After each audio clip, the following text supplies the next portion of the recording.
साम्राज्य, सामान्यांचा असामान्य आवाज।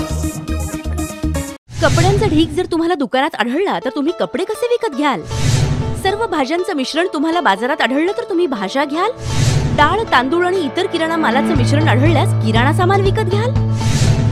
सगळं काही वेगळं झालं तर सोपं होणार नाही का? अशाच प्रकारे कचरा वेगळा झाल्यास कचऱ्यावर प्रक्रिया करणंही सोपं जातं।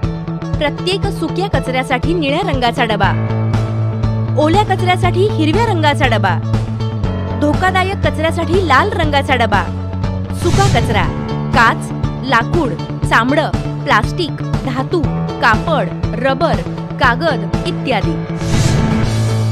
ओला कचरा फळाची साल, उरलेली भाजी, कातडी, न शिजवलेलं अन्न, कॉफी किंवा चहा पावडर, बागेचा कचरा जसं पानं आणि फळं।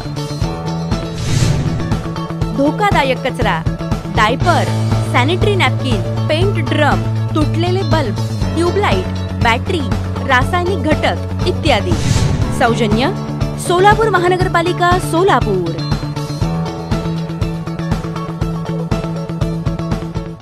नगरसेवक सुरेश पाटील यांनी केली बलिदान चौकात असलेल्या हुतात्मा स्तंभ सुशोभीकरणाची पाहणी। प्रभाग क्रमांक 3 मध्ये सुरू असलेल्या बलिदान चौकात हुतात्मा स्तंभाचे सुशोभीकरणाची पाहणी नगरसेवक सुरेश पाटील यांनी केली असता त्या ठिकाणी हुतात्मा स्तंभाला ग्रेनाइट निकृष्ट दर्जाचे आहे। देशासाठी स्वतःचे प्राण आहुती दिलेले 4 हुतात्मे म्हणजे सोलापूरची शान आहे। बलिदान चौकात असलेल्या हुतात्मा स्तंभ सुशोभीकरणासाठी 25 लाख रुपये निधी आमदार प्रणिती शिंदे यांनी दिला आहे। हुतात्मा स्तंभाला लागणारे ग्रेनाइट निकृष्ट दर्जाचे आहे, याची चौकशी व्हावी अशी मागणी नगरसेवक सुरेश पाटील व नगरसेवक जगदीश पाटील यांनी केली। या कामात भ्रष्टाचार केलेला दिसल्यास त्या कॉन्ट्रॅक्टरवर योग्य ती कारवाई व्हावी अशी देखील मागणी यावेळी करण्यात आली। रेन वॉटर हार्वेस्टिंगचा वापर करूया, यंदाचा उन्हाळा सुसह्य करूया। पावसाच्या पाण्यापासून रेन वॉटर हार्वेस्टिंग पद्धतीनं जवळपास 50,000 लिटर पाण्याची आपण बचत करू शकतो। 5 लोकांच्या कुटुंबाला दरवर्षी 5,000 ते 10,000 लिटर पाण्याची गरज असते। छतावर कनेक्शन देऊन पाईपमध्ये थोडेसे बदल करून आपण या पद्धतीचा वापर करू शकतो।